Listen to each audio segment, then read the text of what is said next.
Hello, my wonderful, beautiful friends. Guys, welcome back to our /EntitledPeople, where Karens think they can kidnap people just because they feel like it. Guys, the stories in this one are absolutely wild, so I hope you enjoy the stories today. Don't shake your heads too hard, and as always, you can send or link your post to this email right here. So every November, I, a 24-year-old female, receive a dreaded text in our family group chat from my cousin, who's a 35-year-old female. So the text includes a highly detailed Christmas list from her 5-year-old, who we'll call Penny. The items are always expensive, obscure, and very hard to find. Additionally, she expects us to reply with the item we've purchased, and then she sends back the updated list with that item checked off.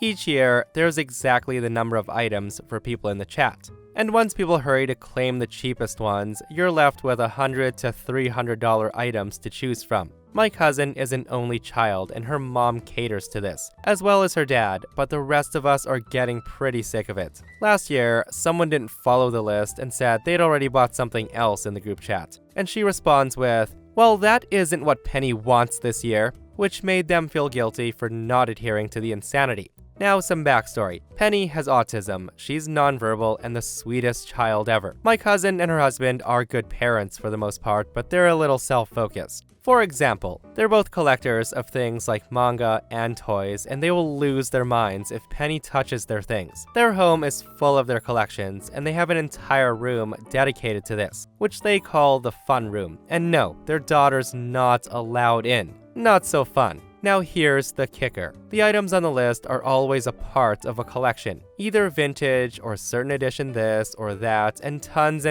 of Beanie Babies. They've started a toy collection similar to their own for Penny, but it's a lot of things that I've never seen her enjoy or show much interest in. One year, the most excitement she showed was for a box. She loves Disney movies and Paw Patrol, but she's never gotten gifts related to these things because of her parents. Also, we suggested some gifts like a toy kitchen or something interactive and sensory, and they shut that down in favor of expensive Lego sets like Star Wars Lego. Like, she's 5 years old, and I know damn well that's going straight to Daddy's fun room. This year, I'm getting her an Ariel doll and a matching dress. I'm stopping the madness. As you should, OP. Like, if more people band together to say no, cousin definitely wouldn't have the guts to send out this outrageous Christmas list each year. Like, the entitled mom is over the top, guys, but you can't blame her when everyone in her life will not tell her she's being unreasonable and gives into the list each year. This person says no one should get anything on the list because it's clearly for the adults and not Penny.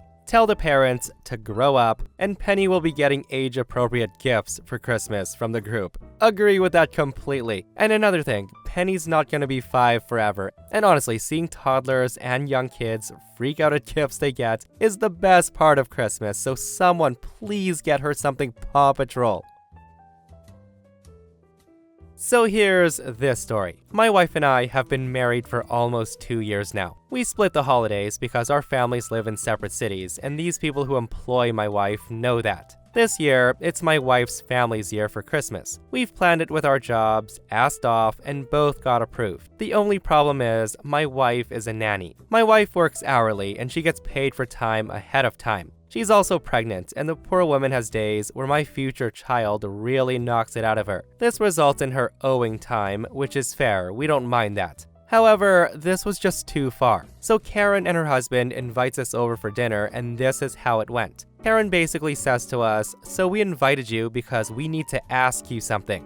At that, I rolled my eyes. I knew they were going to pull something. They've been notoriously self-absorbed for the entirety of my wife's working relationship with them, and these people were friends that used to go to church with us. So me and my wife were looking at them, waiting for them to ask whatever it was, and she looks at us with a bright smile on her face, and she says, "Well, we've decided you can't have work off anymore. We won't allow it. We need you to watch our child on Christmas." Now, hearing her say that, I laughed, and then I saw that they were dead serious. My wife looked at me confused, and she shook her head, explaining that we already bought plane tickets to go and we're not able to get out of this. And this is when the kicker comes in. The husband chimes in and says, "Well, that's the thing. You can't say no. You owe us ours. We have to go to my boss's house for a Christmas party, and there's no kids that'll be there." That's when my wife looked at me, and I could tell that she felt uncomfortable. My wife doesn't do well standing up for herself, and people try to abuse that.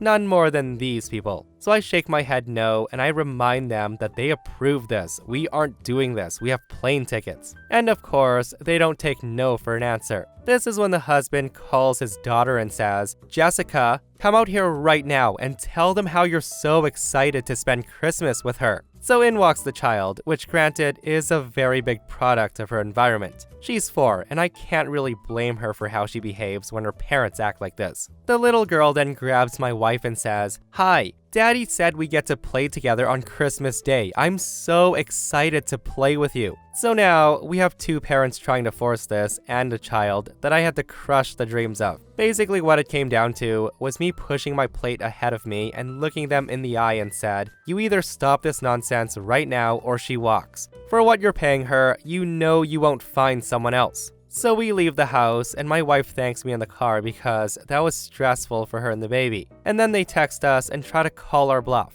It was basically a text that said, "Do it, or else you're jobless this Christmas." So my wife hits back with, "I hope you have a happy new year," because she was pissed at that point. So all in all, just work for classy people who aren't stupid. Oh, the holidays, right? Where entitled people feel even more entitled, guys. Yeah, forget your family gathering. You need to skip that so you can babysit our child. So basically what I'm reading is, this couple feels that going out to their boss's house on Christmas Day, getting drunk, partying it up, whatever, is way more important than spending Christmas with their own child, which at 4 years old, guys, I'd say is pretty darn important. And good on OP for sticking up for his wife, though.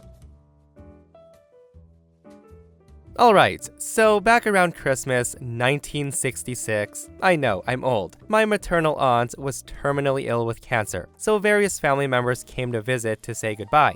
She was in a lot of pain that the drugs couldn't help anymore. My aunt was on a bed with a metal headboard and metal footboard, and this factors into the story. My mother was taking care of my aunt during these family visits when the other sister and her son, who's 5, shows up. At the time, we didn't know she was called a Karen, but this is how it is. So upon entering the room, the kid immediately gets on my aunt's bed and he starts jumping up and down as if the bed's a trampoline, causing my aunt to scream in pain. My mother pulls him off the bed and her sister starts yelling, "How dare anyone say no to her child?" When the kid climbed back on the bed, my mother had enough of this nonsense and she threw them out. And of course, they did not leave quietly. Fast forward 3 weeks, when my aunt passed away and the families gathered at the funeral home. While at the funeral home, in front of 100 or so people, Karen and her son make their grand entrance. They came like 15 minutes into the service, loudly announcing her arrival that she's terribly sorry they're late, but she also wouldn't miss this for the world. Immediately, she lets her son run around, and the kid makes a beeline for the flowers and starts ripping them apart. My mom told my cousins and I to stop him, and that's when Karen bitches at us for stopping her son. Then he goes over and tries to pull a fire extinguisher off the wall. So rather than let him win the Darwin Award, I go and stop him. And the final straw was when the kid tries to climb on top of my aunt's casket and my cousin pulled him off. The staff tried to approach and talk to her about this, but she was sobbing loudly and uncontrollably about the death, screaming at the staff to leave her alone. She eventually did grab her son to take him out of the room, and we got peace and quiet for about 10 minutes. The next thing we hear is a lot of screaming. My cousins and I rushed out of the room, and we found the kid had climbed on top of the casket in the other room. The people there were trying to get him off, but the kid was screaming and kicking these complete strangers. My cousins and I were embarrassed. We hauled him off, apologized profusely, and dragged him back to the room with our other family members. He started biting, kicking, and screaming at me because I stopped him. Now, I was ready to slap the kid silly, and at that moment, his mom shows up and starts screaming at me for allowing her son to do this. Before I could act on my impulse, the funeral director stepped in and confronted the Karen. The words he said are still etched in my brain. He said, "Ma'am, this is a funeral home, not a playground for your son. If you cannot or will not control your child, then you and your child will have to leave." At that, Karen gets indignant and said, "How dare you?" She did try to argue, but the funeral director threw her out. She then tried to pull an encore at the funeral and she failed. Guys, what a disaster that was. Like, if you can't control your child, leave him at home. Especially when going to a funeral. And guys, don't you love that part where OP's Karen aunt gets mad at them for not being able to control her child? Gotta love it, right? How dare you let my child run around like this? He's not allowed to climb other people's caskets, but my dead sister's casket is fine. Oh man. So this happened in 2009, when I was 15 years old and my sister was 11. My parents got divorced when I was 10 years old and my mother got primary custody, but we stayed with my father about 3 days a week, sometimes more. They took turns celebrating the holidays with us. We would spend them with one parent one year and the other the next. In March of 2009, my father and his then-girlfriend Molly broke up, and he confessed to cheating with a woman that eventually became stepmother. He introduced stepmother to us in May, on my birthday actually, and they immediately announced their engagement. From that moment, she started trying to force us all to be a happy blended family, which usually meant forcing us to do everything that she wanted and pretending my mom wasn't even in the picture. She and my dad started pushing my mom to leave us with them a lot more often than my parents had previously agreed, but she thankfully wouldn't budge. We started getting ready for the holidays in November, and that's when stepmom started talking about a ski resort that she wanted to visit with us for Christmas. It was a 3-hour car drive from where we lived, and it was clearly more suited for couples, young children, or the elderly. Neither me or my sister wanted to go, but before we could say that, stepmom asked us when we'd be done school so she could book it for a 2-week trip during our winter break. I was happy to be the one to break it to her, saying that we'd spent Christmas and New Year's Day with my father and Molly the year before, so it was my mom's turn to have us. That's when stepmom called my mom dozens of times to try to convince her to let them take us, insisting that stepmom was excited to spend Christmas with us and that the previous year's holidays did not count because we'd spent them with Molly. My mom said no, as she'd already made plans and the subject was dropped for a few weeks. Then, on the last day of school before winter break, stepmom picked me and my sister up from our schools. That was fine. We were supposed to spend a couple of days with my father before holidays. What wasn't fine is that the moment we get into her car, stepmom said, "Guess what? We're going to the ski resort. Surprise!" She then proceeded to tell us that they'd already packed our bags for us and dad would meet us there. I asked if my mom knew about this, and she said, "Sure, yeah, your mom's the one that came up with the idea to surprise you." But I knew that was a lie. I also didn't believe her when she said we'd only be there for a couple of days and we would be back before Christmas. I was terrified. I didn't have a phone at the time and I didn't trust my stepmom. I could see my sister was even more scared and she was beginning to cry. I told my stepmom that we didn't want to go and she said, "Fine, let's just pick up your stepbrother from school." So we picked him up from school and that's when stepmom said, "Okay, now let's go to the resort." I said again that we didn't want to go, and she said, "Fine, let's just find a gas station and fill up, and then I'll take you home." But she did not. That pattern repeated itself about 6 times over the next hour. Every time I said that we didn't want to go, stepmom would make up an excuse and pretend to forget my plea. As we're about to leave town, my dad calls stepmom, and I heard them fighting for a few minutes about something, and that's when she hung up. Stepbrother asked her what happened, and she didn't answer. And that's when she says, "Ugh, I'm taking you kids to your mom's." She then turned around and took us home. When we got there, my mom pulled us out of the car and she screams at stepmom to leave, which she did. My mom was hugging us and bawling as if she hadn't seen us in years. She didn't tell me the full story until a few days later. Basically, my mom called my dad in a panic because he'd never told her we'd gotten home, which he always did when he picked us up from school. He was hoping that she wouldn't call until we were at the resort. My father knew that lying would do more harm than good, so he told her their plans. He then tried to spin it around as something my sister wanted, but my mom didn't buy it. She told him if stepmom didn't take us back to her place, she would call the police for kidnapping. My father and stepmom took my stepbrother to the resort, and for a few months after, every single time they saw us, they bragged about all the fun they had and all the things me and my sister had missed out on, really rubbing it in. Stepbrother later confided in me that he actually hated it. He barely saw his mom while they were there, and he spent Christmas mostly alone in their room. Stepmom called both of us selfish for ruining their holidays. My sister actually felt guilty for a while, and I had to reassure her. My mom didn't call the cops or press charges because at the time, she didn't know if what stepmom did would qualify as a crime or if they'd actually help. She also feared that that would ruin our relationship with my father, with whom she was trying to stay on amicable terms with. Years later, she told me she regretted not calling anyone. And that's the story of how I got my first phone. And for some reason, I really hate this story, so much that I avoid talking about it. It's far from the worst thing she's ever done, but it still pisses me off. Guys, all I can think of is what a terrifying moment for OP and her sister. Like, just imagine barely knowing and not even liking your new stepmom, and she's like, yeah, instead of taking you to see your mother, I'm gonna take you on a 3-hour drive to a ski resort.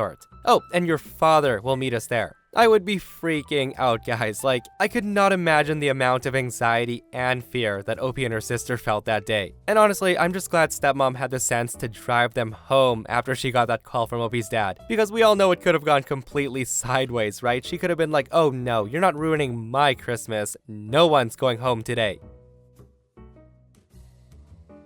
So this story is how my sister-in-law nearly killed me during Christmas dinner. And no, before you ask, the woman isn't a horrible cook. She's quite opposite, in fact. But the problem is, I have a serious allergy to liver. I have 2 minutes to be stabbed in the thigh with an EpiPen before I pass out from not being able to breathe. We found that out after I was forced to eat liver at my grandfather's when I was 7 and had to be rushed to the hospital. Now, my family is well aware of this allergy, and it's something my brother had told his wife. Now, don't get me wrong, I do love my sister-in-law, but she does crap that irritates me. So yeah, the first Christmas, I went to their place for dinner, and my brother mentions to me that his wife had put liverwurst in the stuffing, but she had cooked it in a pot separate from everything else. So when we sit down to dinner, I notice that sister-in-law keeps watching me. She then says, "Aren't you gonna have the stuffing?" I say to her, no, I'm sorry, I'm very allergic to liver. At that, she scoffs and says, ugh, that's not a real allergy. You just don't like the taste. You need to eat some or the kids won't touch it. My brother tells her, no, that's true. She nearly died once when we were kids after being forced to eat it. She didn't argue further and the night did go well.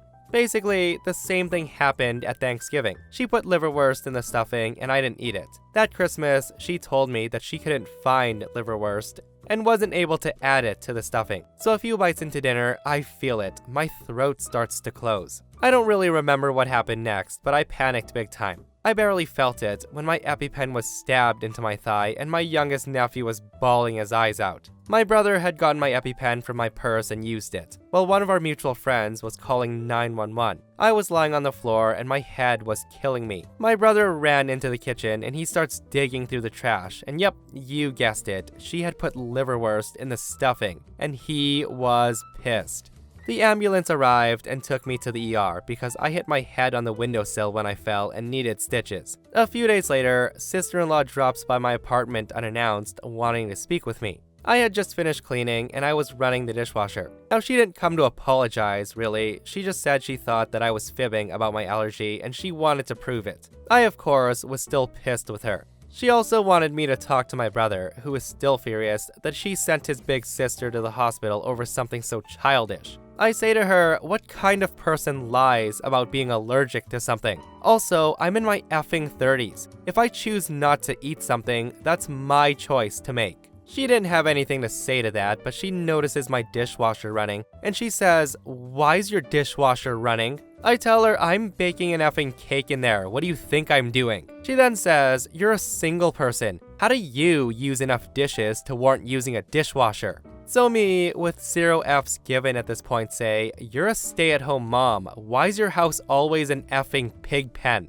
And I know, that is a little mean, but I wanted her to leave. She left at that, and she didn't speak to me for 2 or 3 months after that. My goodness, guys, I wanted to see if your allergy is real. Like, why would someone in their 30s lie? And what kind of person thinks, oh, I don't think allergies to liver is real. She just might not like the taste. So I'll lie to catch her red-handed. Like, is that attempted murder at that point? If I was OP's brother, I'd be considering the future of the relationship because how do you even go forward from here? You almost killed my sister on purpose. And I love this person's comment right here. This person says, so she attempts murder and then she asked, how dare you own a dishwasher? And if you guys thought that was absurd, listen to this last post. So recently, I got invited to my fiance's family's Christmas dinner. It's my first Christmas with them. Now, I've always been picky about what I eat. I can't help it. It has to do with psychological factors, childhood, and personal likes and dislikes. Before accepting their invite, I let future mother-in-law know that I would not be eating the traditional food at their celebration, and showed her a variety of dishes to choose from to accommodate me. She refused, and she told me to bring my own dish. I then said if I had to bring my own dish when I'm a guest, I'd better stay at home then. We went back and forth, and I insisted that I would not come if accommodations weren't being made. Now, I thought it was a simple request, and future mother-in-law could have agreed if she really wanted me there. My fiancé agreed that I should bring my own dish, but I didn't. So we arrived, and I saw no accommodations were made. So I got up, got my things, and I walked out and went home. My future mother-in-law and fiancé were shocked. I got tons of calls and texts from both, and my fiancé came home lashing out, calling me selfish and spoiled to walk out like that over a dish his mom didn't have to make for me. He told me it's my responsibility to feed myself. Like, how is it my responsibility to feed myself when I'm a guest? It makes no sense to me. So I told him this, and he accused me of starting crap and ruining the first Christmas with his family, and disrespecting his mom. Now he's saying that I effed up, and I should have sucked it up for the family's sake. And to clear up a few points, for those saying I have no respect for my in-laws, I do, especially my future mother-in-law. I respect her, but this is so far the biggest conflict we've had. I also work long hours even on holidays, so I don't have much time to cook. And lastly, I wasn't asking for an elaborated dish or several dishes, just one simple option. So yeah, judging from this post, OP is the a-hole. Like, a lot of people agree. And yeah, it's a family gathering. If you don't like the food, just have some drinks, socialize, be polite, and have something to eat when you're home. Like, why would she expect a dish to be made just for her? That's super entitled behavior. This person says, let me recap. You demanded some food that was made to your liking. And when people told you no, instead of cooking food for yourself, you caused a scene. You are the a-hole. If you have things you don't like to eat, that's your problem. You're not a child anymore. Start acting like an adult. And this person says, you are the a-hole, wholly entitled. I'm pretty sure you don't need to address her as future mother-in-law because you'll be single soon enough. But guys, let me know what you think though. And that, my friends, brings us to another end of our /entitled people. Guys, I hope you enjoyed today's stories. If you did, hit that thumbs up, and if you're not subscribed, consider subscribing so you don't miss these crazy stories. And if you missed the last episode on the channel, it's an r/entitled people episode, where a Karen thinks that she's above the law and she learns a lesson she won't forget. Go check it out if you haven't. And myself and Stevie Boy will see you guys in the next one. We love you.